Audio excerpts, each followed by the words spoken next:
So let me teach you about Docker images and containers and basically how everything fits together. So how do we go from some code that we have to running a container? Now, usually when building software, you have your source code. So this could be pretty much any code written in any programming language.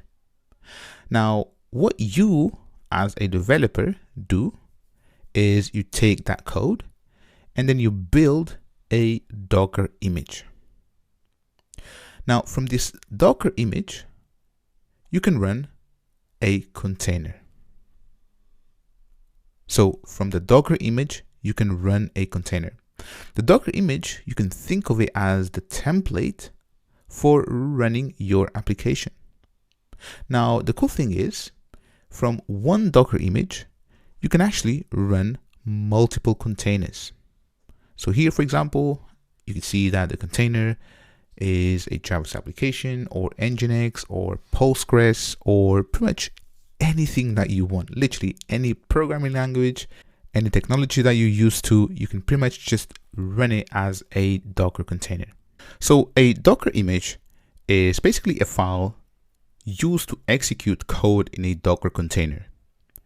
It is a set of instructions to build a Docker container. So you've seen that from our code, we can build the Docker image, and from an image, we can run containers, right? So this is the purpose of the Docker image.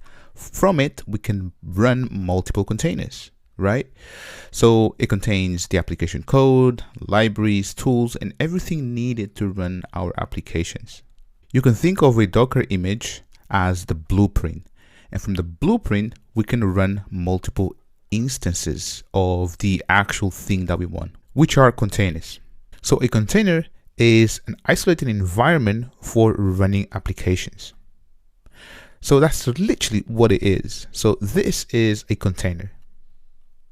Now, this might not tell you exactly what the full picture is, but let me just go inside and tell you what the container is. So within a container, it contains everything that your application needs.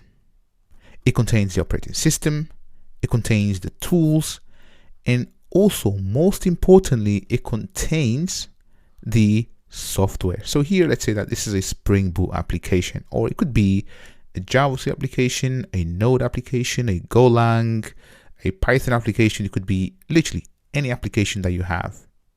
So it contains the operating system, tools and binaries, and software.